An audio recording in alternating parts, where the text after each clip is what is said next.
This is Business Decoded podcast with Ronnie Spellman. An informal chats with top business moguls as they share their stories of failure and success in a fun and relaxed way. Get entertained, educated, and unlock the secrets to success. Welcome to the Business Decoded podcast with Ronnie Spellman. I am here with someone who is doing something monumental in the United States, but from Dallas, Monica Paul. You're the executive director for the Dallas Sports Commission. Welcome to Business Decoded. Thank you for having me. This is exciting. Now, I have been tracking the World Cup here in Dallas for a long time. Everyone is excited, and you're the person that helped to make that happen. I think you're the executive director for the actual bid committee that took place, right? Correct. I've been here about 16 and a half years, and we've been working crazily on this bid actually for 8 years now. And some I say, well, we've been working on it a little bit longer because when I moved to Dallas in 2009, in June, the bid for the 2018 and 2022 World Cup came out. So we took a first run at that. But we have a great team behind us and a lot of bid committee members and host committee members. So it's very much a team effort in being able to get this World Cup. How did you pull that off? I know between the World Cup and the Olympics, both of those are massive events, and I don't know which one might be bigger.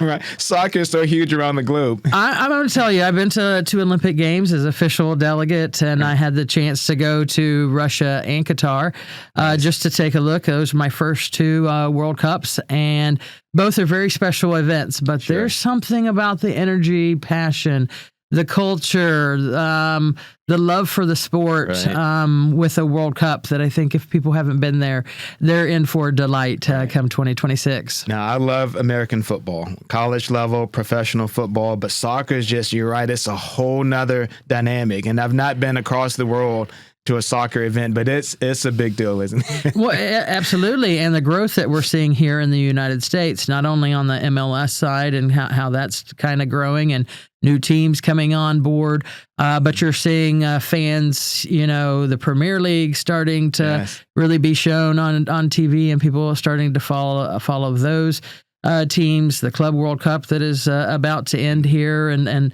the excitement around that. But yeah, World Cup is pretty special. So it's the most played sport, most watched sport in the globe, followed by, it's not even baseball that's next. It's cricket, I believe, that's number 2. Yes, the growth in cricket is amazing. We have actually some championships going on this weekend here in the Dallas Metroplex at the Major League Cricket Stadium out in Grand Prairie. You've got growth in the pickleball scene as well.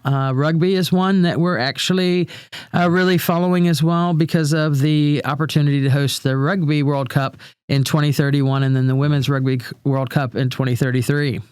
Now, I've had quite a few guests to come on the program to talk about the business of sports, but you are truly in the middle of that. And I think for many, we go as spectators, but there is a business component to this whole dynamic. Can you talk us through what that looks like? And then I'd love to get to discussion around your early career. You're a college athlete. You've been around sports for a really long time, but there's a business behind it. It's not just showing up for me with a ticket in my hand. It is. It's funny. Before I get to some of those details, I attend a lot of sporting events, but I don't feel like I can attend as a fan any longer. It is. I've always got some sort of work or some sort of job or someone to meet with. But yeah, you'd be amazed at really the economic impact that sports can bring to a community, a city, state, the country as looking at this World Cup that's coming up. But our main focus from a sports commission standpoint is really how do we bring in, what types of events do we bring in that brings the incremental tax dollars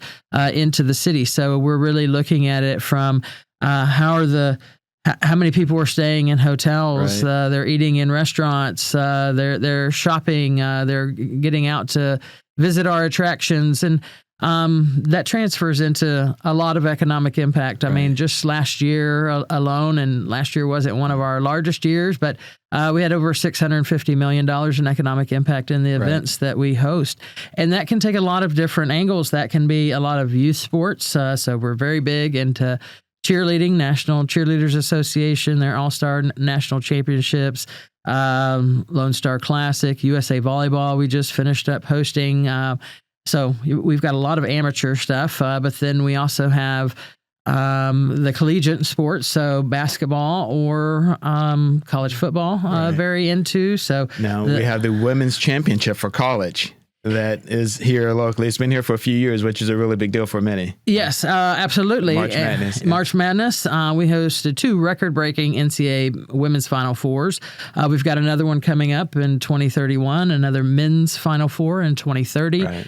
We look at the professional side of things as well. So WWE WrestleMania, we've hosted that twice. Okay. Obviously, another Super Bowl coming on. So it's a lot of people think of the big events, and absolutely, we love to get them on a cycle. But those annual types of events that have a lot of youth participants, maybe have mom, dad, grandma, grandpa, little brother, little sister coming in, mean a lot. Those are kind of our bread and butter in terms of being able to host those on a regular basis. Yeah, I've been working on a project in Tennessee. It's a big development, $1 billion.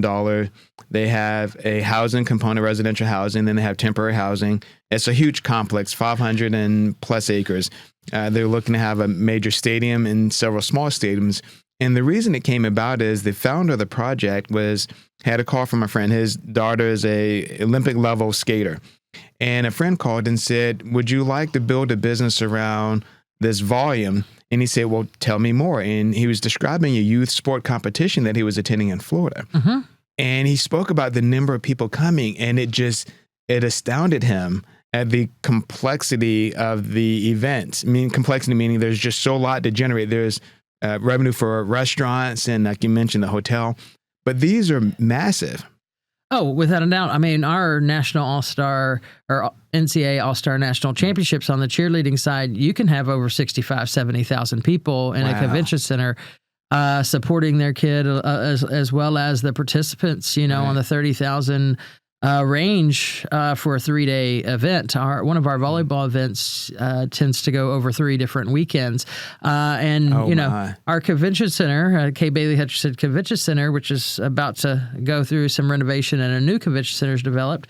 I mean, they pack in about 120 volleyball courts within that convention center to have that competition go. And it used to be 1 weekend, and now we're 3 weekends strong. So youth sports is pretty powerful. And then even on the soccer side of things, the number of complexes, I'm very pro these types of complexes that you're talking about because a lot of people think of the big stadiums and the big ballparks or arenas that are built, but these complexes can generate a lot of economic impact for communities throughout a region.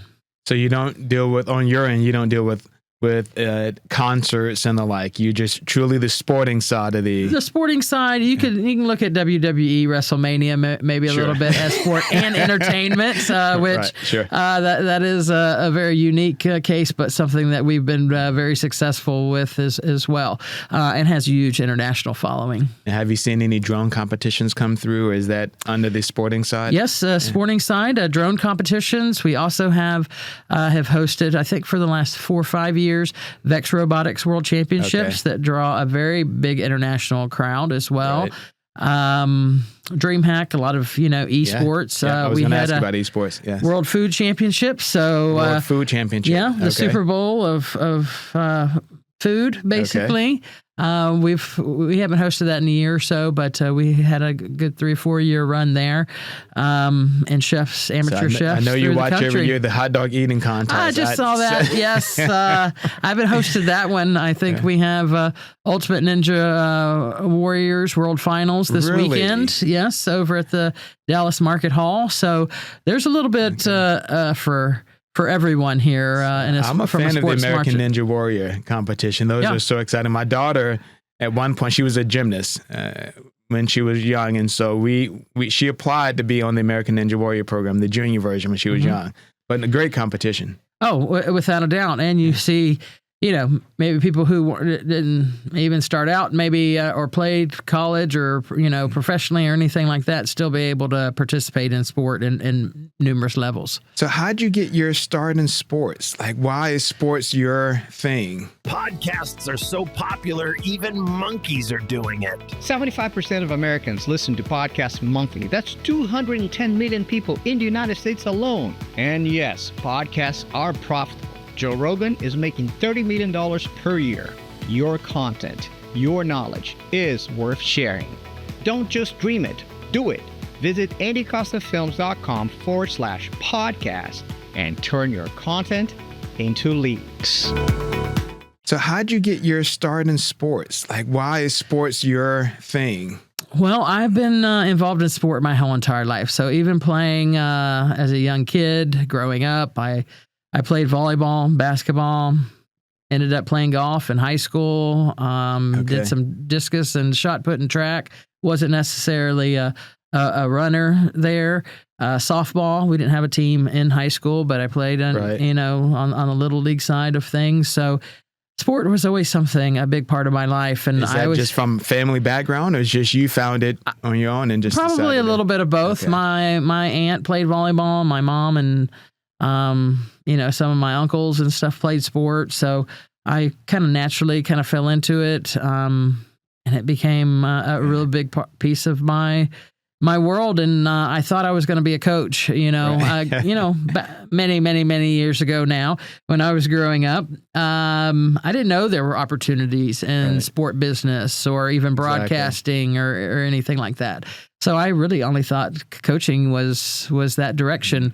And come to find out about it, I had a lot of opportunities then as I was in college and just getting out of college to really focus on the administrative and sport management side of things and really grow on the business side. Impressive. So you even played golf. I had a chance to meet Janina Jacobs, if I remember her name properly. So back in the 70s, she was the first female on our high school golf team. And then she was on the men's golf team.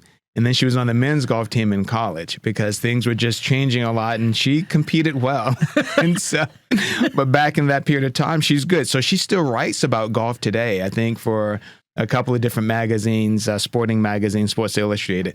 But now the sporting industry is just such a neat industry. I played a lot of sports growing up. A lot has changed as well. From it becoming even more professionalized, you can actually make a career, make money at it. As a coach, back in the early days, you almost volunteered to coach at the collegiate level even. But today, they can make a real income.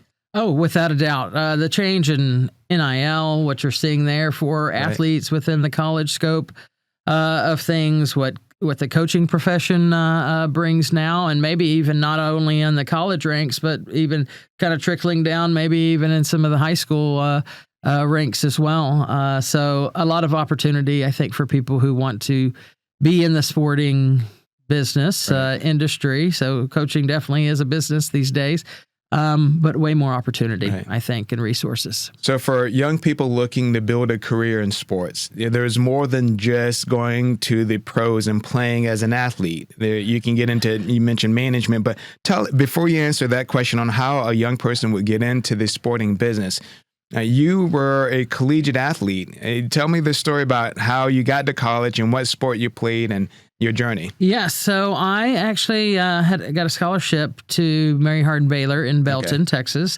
So I played just 1 year there on the volleyball team. That was my favorite sport growing up. Maybe I should have dedicated a little bit more on the softball side, but volleyball, it was, had loved it my whole entire life. Only played a year there, ended up blowing out my ACL, and it gave me the opportunity to transfer to the University of Texas. So I transferred up to Austin, had my knee surgery and repairs, and, went to school, but had some jobs, and I was looking in the paper one day, and the volleyball manager position for University of Texas, their women's program came up, and I applied, and I got the position, and I worked with the team for 1 year, and our head coach at the time, Mick Haley, he was offered the head coaching job for the women's national team in Colorado Springs. Wow. And I had probably had about 14 hours of school left, and I'm like, this is kind of a once-in-a-lifetime opportunity, and these are types of things you don't pass up. I can figure out once I get to Colorado Springs how to finish my degree and go on from there. So you were on your undergraduate degree when you took the position? Interesting. Undergraduate degree, and left making $50 a week, but I lived at the Olympic Training Center, and people were like, $50? How did you live? Well, I lived at the Olympic Training Center. We were in the gym from 7 a.m. to 7 p.m. The cafeteria was right there. Right. So that was already covered. And the times we weren't in the gym, then we were traveling internationally, playing in different competitions there. So opened so many doors for me. And I didn't realize that story in your background, that you were still an undergrad when you decided to make that move. But there are a lot of business people that have that conversation, right? Maybe they started a business like Michael Dell did at UT Austin, right? And I think it was at UT Austin, but they start the business and they're having to decide between finishing up the degree or moving forward with this business that is showing great promise. So you took a gamble. I did, but I knew that it was highly likely that at the Olympic Training Center, they had a program where you could take classes at UCCS, University of Colorado, Colorado Springs, and pay in-state tuition. Just because the Olympic Training Center has a lot of athletes that come to train for their dream to be on an Olympic team or throughout the year and live there. So I was very fortunate that they had this opportunity and extended it to staff as well. So I was really able to finish up my degree in a year and take those extra classes. So finishing the degree was very important to me. And then I actually started about a year after that pursuing my master's degree from University of Northern Colorado in sports specifically. For the listener, I've had a chance to look at the training center, Olympic Training Center.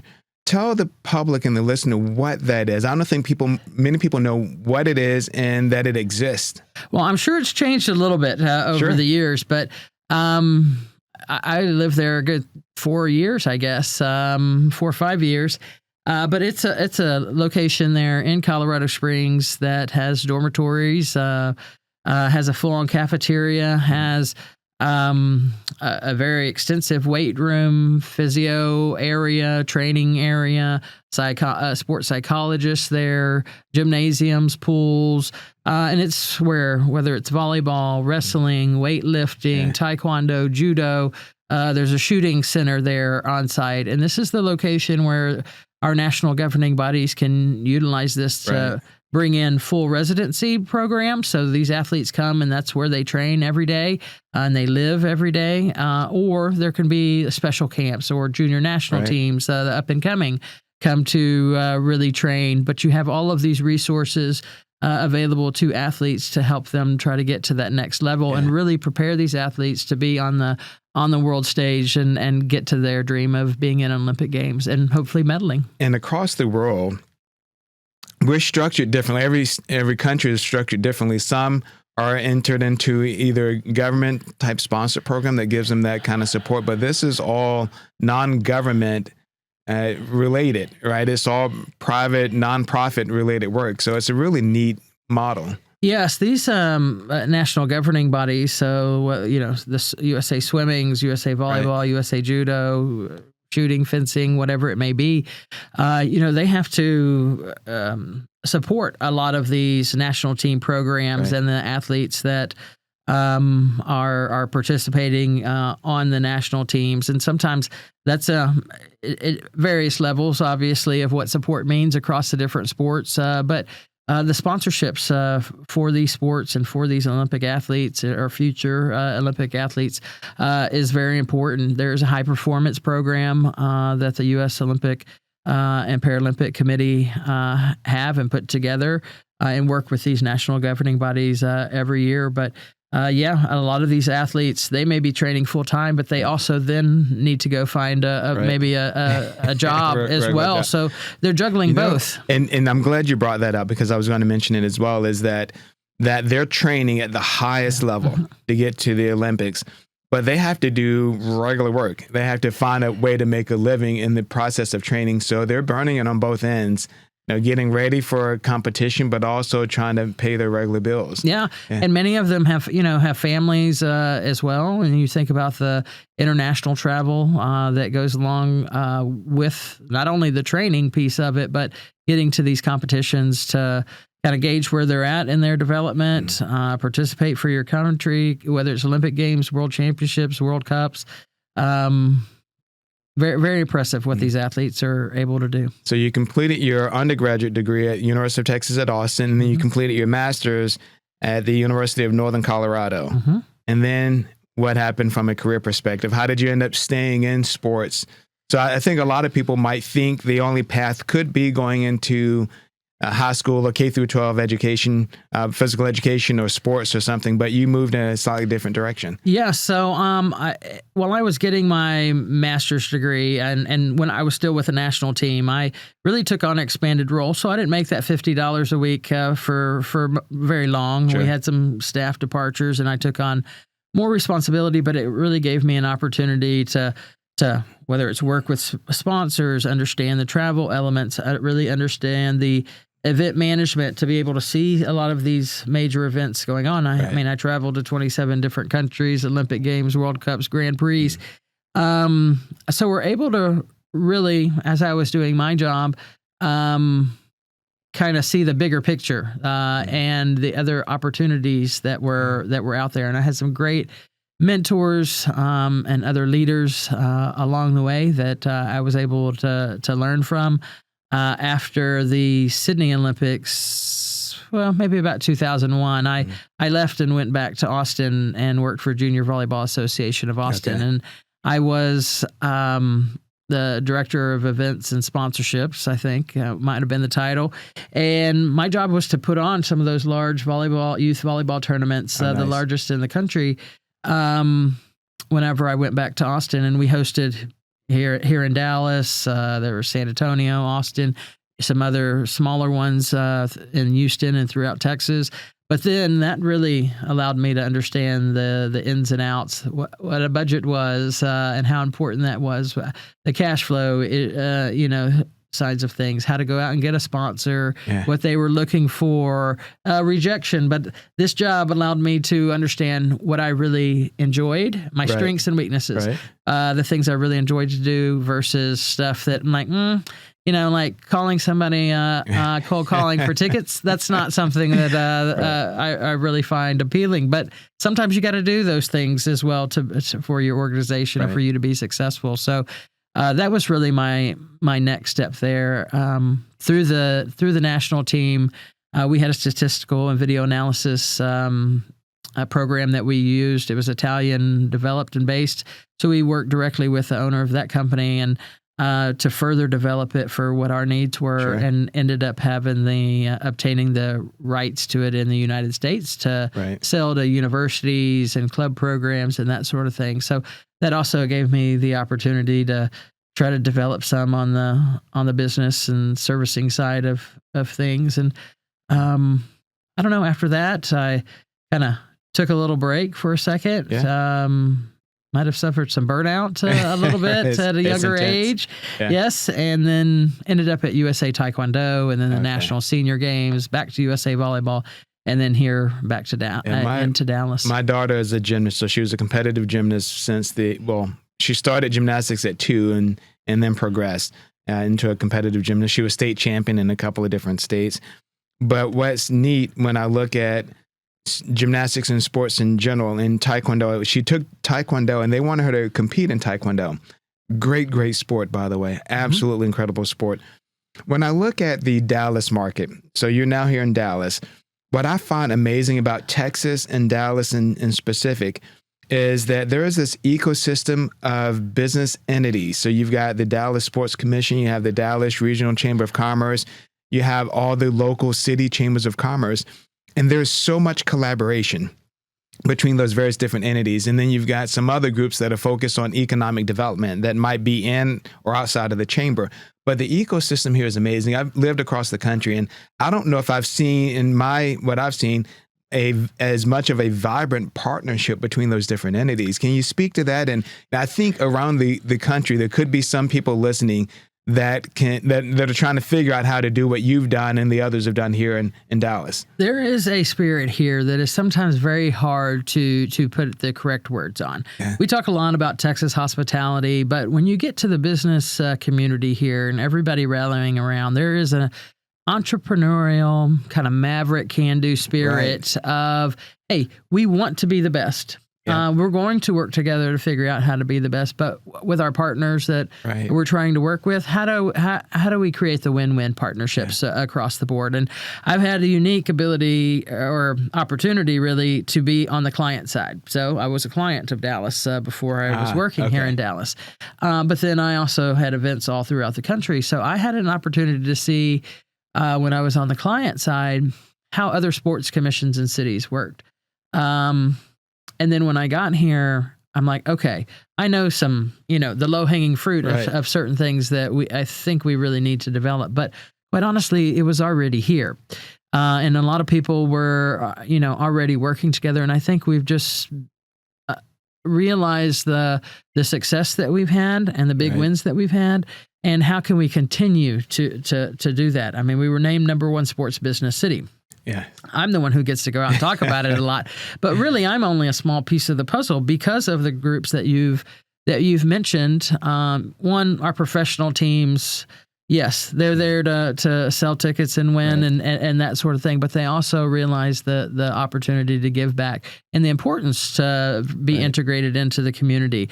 You've got conferences that are here. You've got the college football playoff. Look at the number of major events and new leagues that are developing that want to call the DFW area home. But then you have the city leadership, those city managers, mayors, economic development, that each have a vision for their community, but we're still able to come together and create this one really impressive region. So I am blessed. We have a lot of great partners. Yes, we still have our challenges. Don't get me wrong, but I think we're all collectively trying to figure out what is the next, what is that out there on the horizon, and what is our region? What are we going to look like from a sports standpoint over the next 10 years? And what's, for anyone not familiar with this entire market, you have Dallas, which people think is just the city, but then outside of that, you have Arlington,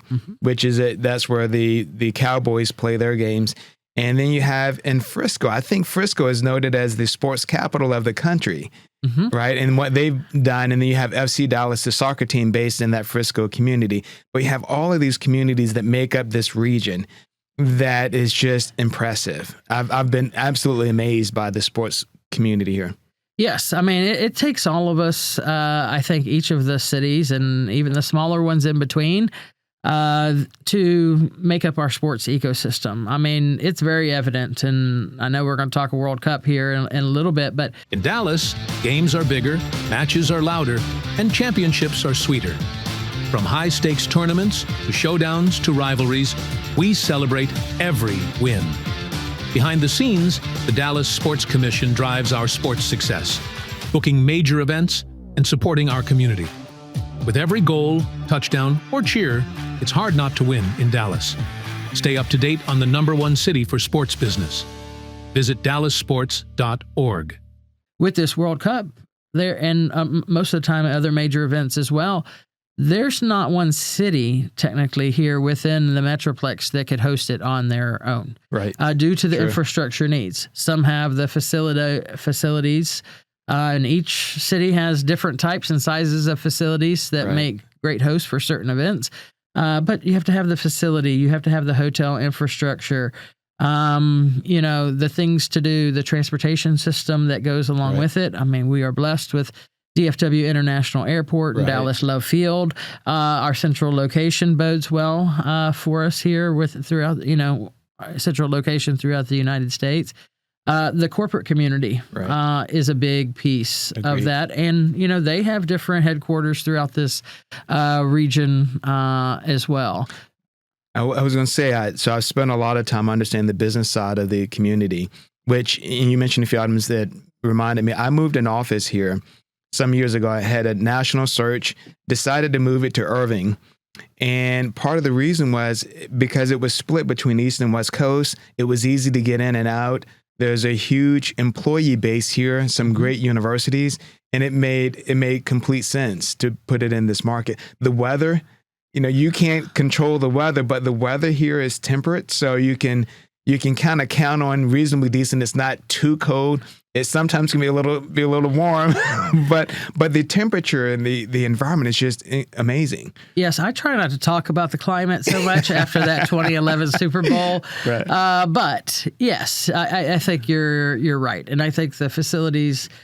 We've got AT&T Stadium has a roof, so even if you're doing something in the summer, there's ways to kind of combat some of that. And the Ranger Stadium, same. They can open and close with the roof, and it's just. I was there a couple weeks ago for a game. Amazing. Had so much fun. And we mentioned stadiums a lot. I think we're very, very blessed with the capacity of stadiums that we have here throughout the Metroplex.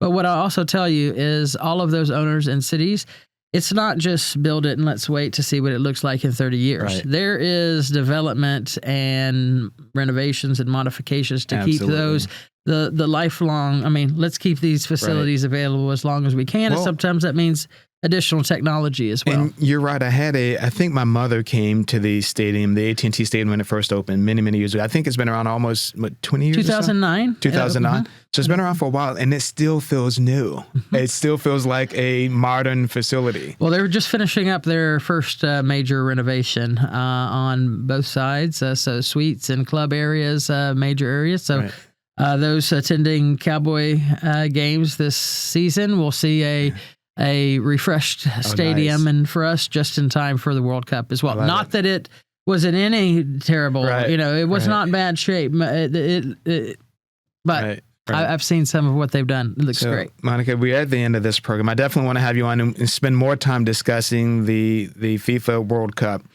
But two things. If you were speaking to a business entrepreneur that's looking for an industry to invest in, it seems like sports could be a good way. What would you give that entrepreneur that is looking at sports as an optional investment opportunity? Like, what advice would you give him in coming into the sporting side of the investment world? Well, I definitely think what you're seeing with sports and technology across the board is one that is already very hot, but I think is going to continue. I think that's the direction our world is going in the technology space anyway. But then you marry that with sport and what you're able to do. I think that would be that would be my go-to. Yeah. And then on the youth sports side, I've spoken to a lot of people. You're an educator. You worked at the collegiate level teaching. I think there's so much value in youth sports, just not the sporting alone, but giving them a sense of confidence and discipline and training and giving them hope and how to create ideas around their strategy for executing well.